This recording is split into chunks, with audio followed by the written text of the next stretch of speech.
Bienvenue dans cette leçon de grammaire intensive. Aujourd'hui, nous allons explorer le subjonctif. Commençons par le niveau débutant, le niveau A1. Il faut que tu travailles. Ici, travail est au subjonctif présent. Passons maintenant au niveau A2. Je veux que tu viennes. Attention au verbe venir. Montons d'un cran avec le niveau B1. Je doute qu'il pleuve demain. Il est possible qu'elle soit en retard. Entrons dans le niveau B2. Bien qu'il fasse froid, il sort. Je te parle pour que tu comprennes. Préparez-vous pour le niveau C1. Il est essentiel que nous fassions un effort. Quoi qu'il en soit, il faut avancer. Enfin, le niveau C2, la perfection. Pourvu qu'il vienne à temps. Récapitulons nos points clés. N'oubliez pas, le subjonctif exprime le subjectif. Votre phrase du jour est « Il faut que tu pratiques ». Merci d'avoir regardé cette leçon. À bientôt. Commençons une nouvelle série de dialogues pratiques. Imaginons que vous êtes à la réception d'un hôtel. Je voudrais que ma chambre soit calme. Très bien. Notez l'utilisation de soi. Est-il possible que le petit déjeuner soit inclus? Passons maintenant à un problème de transport. Je crains que le train ne parte pas. Exactement. L'employé doit vous aider. Il faut que je trouve un autre moyen. Cherchez un bus ou un taxi immédiatement. Je ne pense pas qu'un taxi soit disponible.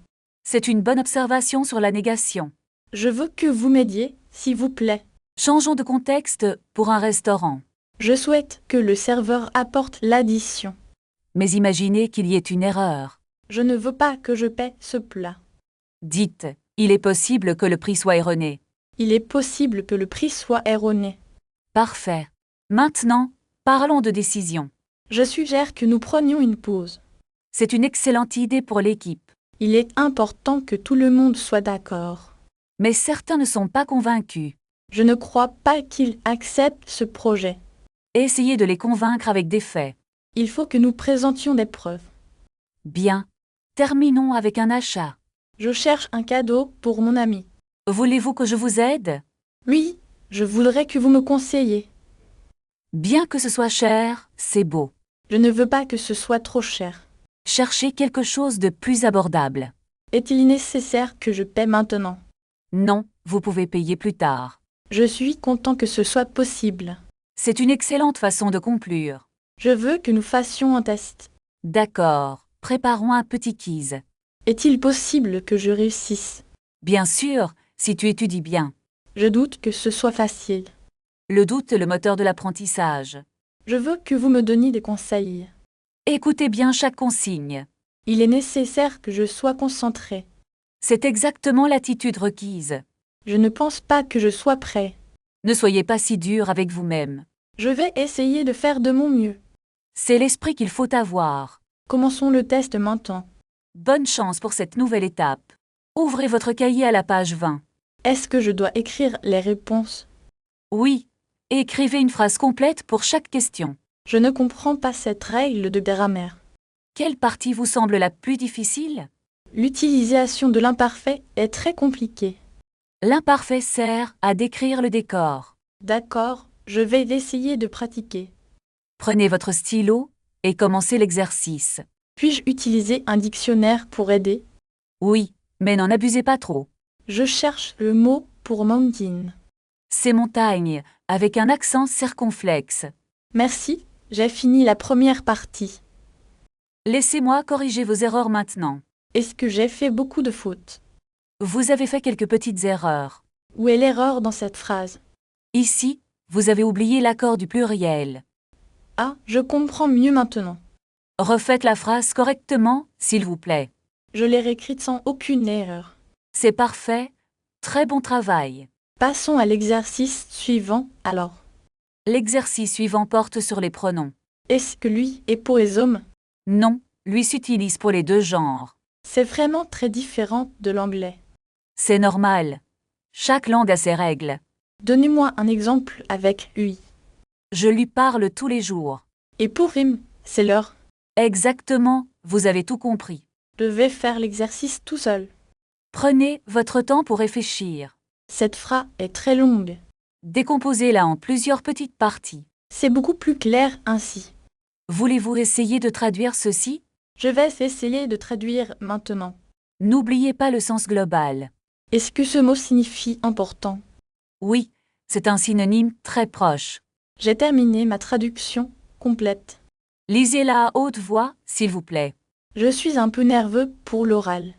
Respirez profondément avant de commencer. D'accord, je commence la lecture. Votre accent est vraiment très bon. Merci, cela me donne de l'assurance. Pratiquez dès maintenant en écrivant une phrase au subjonctif dans les commentaires. Passons maintenant à l'utilisation du subjonctif pour exprimer un doute. Est-ce que je dois changer la terminaison du verbe? Prenons le verbe finir pour illustrer cela. Je ne suis pas sûre qu'ils comprennent la règle. Essayons une situation de voyage maintenant. Je voudrais réserver un billet pour Lyon, s'il vous plaît. Bien. Et demandez s'il y a des retards prévus. Est-ce qu'il y a des retards sur la ligne de train? Imaginez que l'agent vous réponde par une incertitude. C'est dommage, j'ai un rendez-vous important demain. Exactement. Essayez de transformer votre phrase. C'est dommage que j'ai un rendez-vous si tard.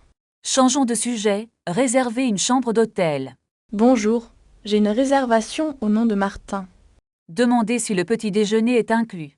Est-ce que le petit déjeuner est compris dans le prix? Maintenant, demandez le code du Wi-Fi. Pourriez-vous me donner le code du Wi-Fi? Très bien. Imaginons un problème avec la chambre. Il y a un problème avec la climatisation. Dites que vous voulez changer de chambre. Je voudrais changer de chambre, s'il vous plaît. Imaginons que l'hôtel n'ait plus de chambre libre. Que dois-je faire dans ce cas? Demandez s'ils peuvent vous aider à trouver un autre hôtel. Pouvez-vous m'aider à trouver un autre hôtel? Passons maintenant à la nourriture au restaurant. Une table pour 2 personnes, s'il vous plaît. Demandez la carte des vins.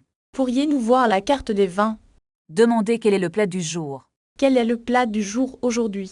Demandez si le plat contient des allergènes. Est-ce que ce plat contient des noix? Enfin, demandez l'addition. L'addition, s'il vous plaît. Acceptez-vous les cartes bancaires? Est-ce que vous acceptez les cartes bancaires? Félicitations, vous avez terminé cette session pratique. Passons maintenant à la grammaire du passé composé. J'ai mangé un croissant ce matin. Est-ce que vous avez fini votre travail? Maintenant, regardons les verbes avec l'auxiliaire être. Je suis allée au marché hier. Elle est arrivée très tard à l'hôtel. Nous sommes partis en vacances en France. Pratiquons maintenant avec une situation de voyage. Excusez-moi, j'ai perdu mon billet de train. Avez-vous regardé dans votre sac? Oui, j'ai cherché partout, mais rien. Allez au guichet pour demander un duplicata. Est-ce que j'ai besoin de ma carte d'identité? Oui, ils l'ont demandé pour le nouveau billet. Merci beaucoup pour votre aide précieuse. Changeons de sujet. Parlons de vos activités passées. Le week-end dernier, je suis restée à la maison. Qu'est-ce que vous avez fait d'autre? J'ai lu un livre très intéressant. Est-ce que vous êtes sorti avec des amis? Non, je n'ai pas eu le temps. Commençons une nouvelle leçon sur les directions. Pardon, où se trouve la banque la plus proche? Tournez à gauche après la boulangerie. Est-ce que c'est loin d'ici? Non, c'est juste au bout de la rue. Je dois traverser le pont, n'est-ce pas? Exactement, puis continuez tout droit. Merci, je vais y aller maintenant. Passons à la gestion des achats. Combien coûte ce pull en laine? Il coûte 50 €, s'il vous plaît. Est-ce que je peux l'essayer? Bien sûr, les cabines sont là-bas. C'est un peu trop petit pour moi. Voulez-vous une taille au-dessus? Oui, je vais prendre la taille L. Très bien, suivez-moi à la caisse. Puis-je avoir un sac en papier? Nous arrivons à la fin de cette leçon. Récapitulons les points grammaticaux importants de la journée. Est-ce que je peux utiliser du ou de la? Oui, on utilise du pour le masculin et de la pour le féminin. Et pour les objets comme un sac? C'est une excellente question. Bravo pour votre réflexion. Je voudrais pratiquer un peu plus de dialogue. D'accord. Imaginons que vous êtes au restaurant maintenant. Je voudrais commander un steak avec des frites. Quelle cuisson préférez-vous pour votre viande? Je la préfère bien cuite, s'il vous plaît. Voulez-vous boire quelque chose avec votre plat? Une carafe d'eau fera l'affaire. Merci. C'est parfait. Vous maîtrisez bien ce scénario. Merci, j'ai beaucoup appris aujourd'hui. Avant de partir, examinons la différence entre le, la et les. Est-ce que l'article change selon le verbe qui précède? Exactement, l'article s'accorde toujours avec le nom qui suit. Je comprends. Et pour les voyelles, on utilise elle. Pratiquons avec un exemple concret dans un magasin. Je cherche la chemise bleue sur l'étagère. Très bien, et où se trouve l'ordinateur portable? L'ordinateur est juste à côté des caisses, n'est-ce pas?